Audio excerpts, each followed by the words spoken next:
Just washed it in the rain.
Alright guys, so this is how I bought my dream car twice.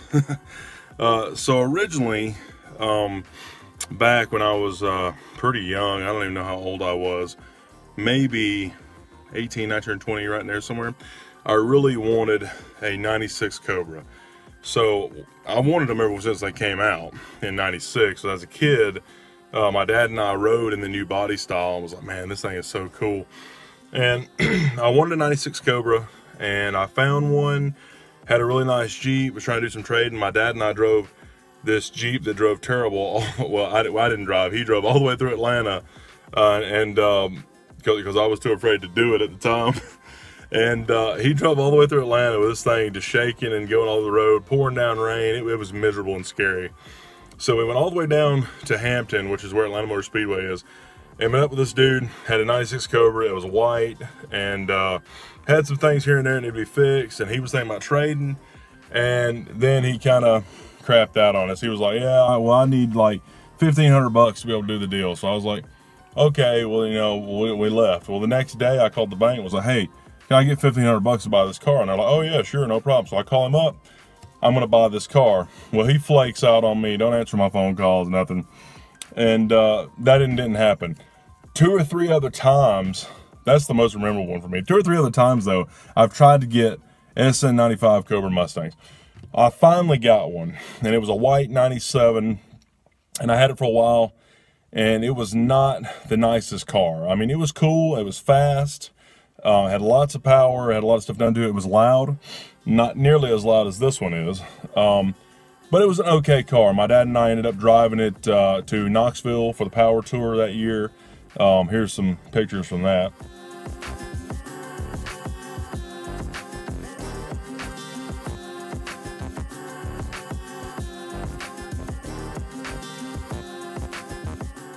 And we, you know, got back, and I'd always wanted it and everything. And then I found out that it had been wrecked. After looking a little bit further inspection on it, I found that under the hood, you could see where it had been creased, and they had pulled it out.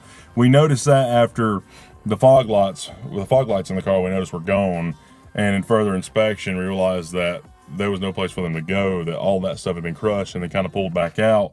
And that's why the bumper didn't fit exactly right. So I got kind of sick of the car, ended up selling it, and then ended up getting a 96 GT and had it for a while, and it just wasn't the same as having the Cobra. It just didn't have the same amount of power or nothing. So I've wanted another one ever since. So that was the first time I bought my dream car, and I have a few dream cars. So just to name off a few, S2000, I've had one of them, but they're one of my all-time favorite cars. R34 Skyline, all-time favorite cars. GT500, 67 to whenever you want to, I would take one. Any of those cars, GT350, I mean, there's a ton of my favorite cars, but this car right here was like my Eleanor. This is the one car that I could never get, and I finally got one when I got that white one. Well, and it didn't work out. I ended up getting this car. I got rid of the Galant. The Galant is gone. I ended up trading it for this thing, and I love this car. The car is really a really nice car. It's a super nice car. It's had a ton of stuff done to it. I'll leave a link. No, I won't leave a link. I'll put it in the description, and you can read exactly what's been done. And it's pretty wild. Essentially, all the things been done to it, and it's really a nice car. The interior is a little strange. The guy I got it from, he was going with the black and red theme, blacking it out, and I like that. And then he was like, well, I kind of want to do the orange. The black and the orange theme also looks good. The steering wheel is an 06 to 09 red Mustang steering wheel. And it's one of the custom ones, so it's kind of that metallic red color. The seat that's in here is out of a 96 V6 or something, and it just is completely out of place. It's covered in towels because it was wet when he got it. The other seats, there's no seats in here, are at the upholstery shop, so he's gonna get those seats to me. He's having those done with orange inserts and black around the seat. I'm not sure I really want to go with the orange. I'm not sure, but I'm curious to see these seats and see how it looks. Because there's a lot of red and black stuff on the car, and there's just a couple things that have been changed to orange and black. The red and black looks really good. So I'll update you on that. We'll see where we go. But that's why there's no interior in this car, because there's more things to come. So we'll see that in the future. But this is really one of my all-time favorite cars, and it's got a ton of power. It's got a lot of stuff done to it. So check out the description and you can see exactly all the mods that have been done this thing, everything, just mods and normal stuff, all the things that have been done in the last few years to this car. It's a pretty impressive little rap sheet for the car. So anyways, glad you checked it out, and there'll be more videos to come.